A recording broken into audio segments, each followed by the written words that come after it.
Je vais aussi enregistrer. Ok. Donc, il va t'expliquer ce mot-là, mibraïta.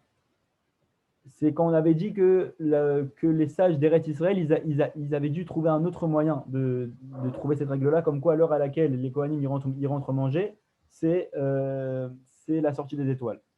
Et du coup, il va t'expliquer ça. Des katanes et les kaman be shamaratin, misha, shakohanim, nichnasim. Pardon, j'ai eu un petit bug. Parce que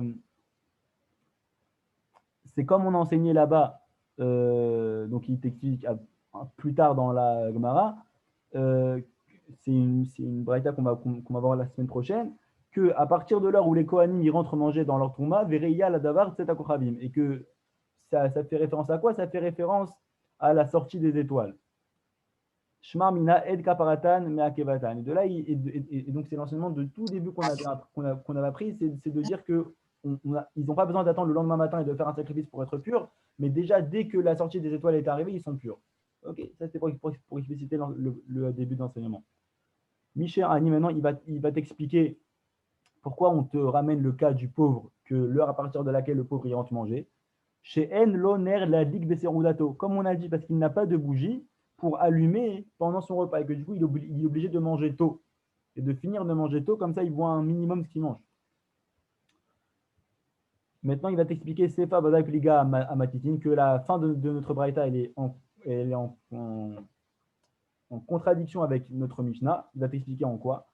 Des katane acha ad shah shomed lipater mitoch haseouda.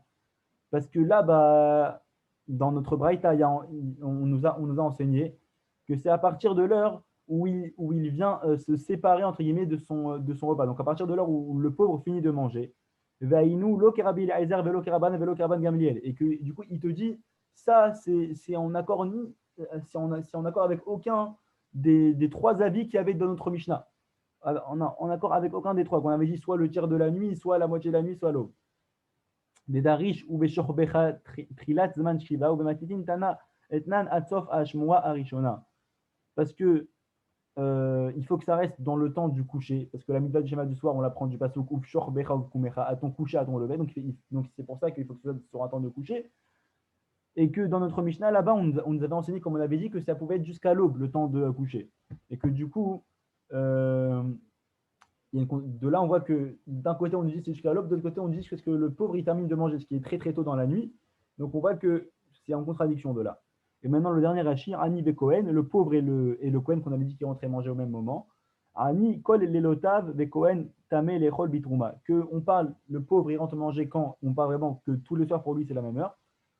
Et le Cohen, de quand on parle qu'il rentre manger, on parle de, comme j'ai dit, quand il est impur et qu'il doit attendre le soir pour pouvoir remanger. Pouvoir remanger des choses saintes.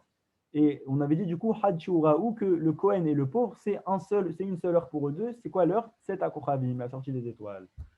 Donc voilà, c'est tout le rachis sur le passage qu'on étudie. Donc on reste sur notre question de cette contradiction entre notre Mishnah et notre Braïta. Donc est-ce que tout le monde a compris? Oui, oui. Pas de question, Baruch Hashem. Pour moi. Keren et Eden, comment ça va? Top. Aaron, comment ça va? Ça va, Baruch Hashem, Chazak. Yoel, c'était comment? Ça va, Baruch Hashem, ça va. Beryl, t'as réussi à suivre? Ouais, honnêtement, t'expliques hyper bien et c'est hyper clair, donc top. Merci beaucoup. Je suis content alors que vous arrivez à comprendre, c'est le principal, pas que je me comprenne moi-même. Salomé, comment ça s'est passé? La vérité, Khazanka, c'était top. Merci beaucoup. Odis, j'arrive pas à lire le dessus du nom. Odyssée, bah écoute, c'était top, mais je suis arrivée vraiment en fin de cours malheureusement parce que j'ai reçu le lien trop tard, mais la partie du cours que j'ai vue, elle était top. Razak. Pas de souci. Le cours, de toute façon, dès ce soir, il sera sur YouTube et Vedrat Hashem pour le prochain. Et j'arrive pas à lire le nom aussi. Je vois que iPhone de Daya sur mon truc. Donc c'est qui ça? Attends, on va dans les participants. iPhone de Diane Rebecca. Comment ça va? Si elle m'entend? Non? Ok. C'est pas grave. Tov, alors j'espère que ça vous a plu. Le cours, il sera dès ce soir sur YouTube, comme tous les autres cours. Et je pense qu'on va fixer déjà sur le groupe ce soir pour le prochain cours. Ce sera, je pense, d'ici mardi.